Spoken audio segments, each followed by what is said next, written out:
அன்புள்ள நண்பர்களுக்கு வணக்கம். நான் உங்கள் சோழ நாட்டான். இப்போ நீங்கள் பார்க்குறது ஒரு பூசணி கொடி. இந்த பூசணி கொடியில் இது பாருங்கள், இந்த மாதிரி இருக்குது. இதுதான் ஆண் பூ. ஆண் பூ தான் வந்து பார்த்திங்கன்னா ரொம்ப பெருசாக விரிஞ்சு இதோட மகரந்தத்தை எடுத்து, இல்லை இந்த சூரிய வெளிச்சத்தில் இருக்கக்கூடிய தங்க நிற சத்துக்களை எடுத்து இந்த செடிக்கு கொடுக்கக்கூடியது இந்த ஆண் பூக்கள் தான்.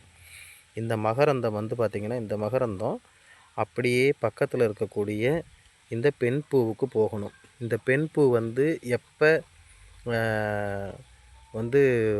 மெச்சூர்ட் ஆகி விரியும் அப்படின்னு சொன்னாக்கும், இந்த செடி பாருங்கள் எவ்வளோ ஒரு அற்புதமான ஒரு சில வேலைகளையெல்லாம் செய்யுதுன்னு.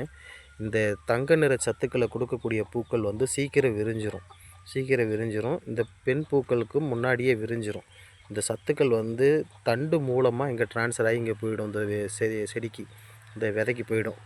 ஆனால் இந்த பூ விரியும் பொழுது மகரந்த சேர்க்கை நடத்துவதற்குன்னே சொல்லிவிட்டு இந்த பூ கூடைய பிறந்த இன்னொரு பூ இருக்குது பாருங்கள்.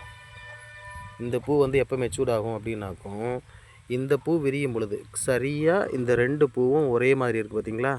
இந்த ரெண்டு பூவும் சேம் டைமில் மெச்சூர்ட் ஆகி விரியும். அப்போ இந்த ஆண் பூவில் இருக்கக்கூடிய மகரந்தம் இந்த பெண் பூவுக்கு வரும். இதுதான் நம்ம புரிஞ்சிக்க வேண்டியது. ஒரு சில பேர் நினச்சிக்கிறாங்க இந்த ஆண் பூ பூத்துட்டாலே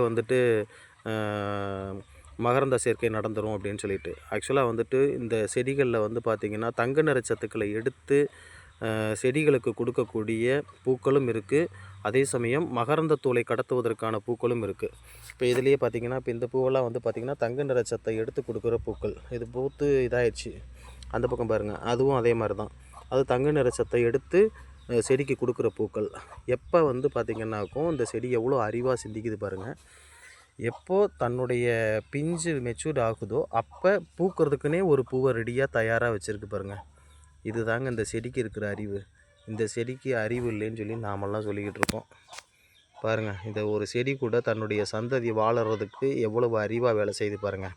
ஆனால் நாம் நம்மளுடைய சந்ததி வாழ்கிறதுக்கு ஒரு இதுவும் நம்ம செய்கிறதில்ல. நன்றி நண்பர்களே.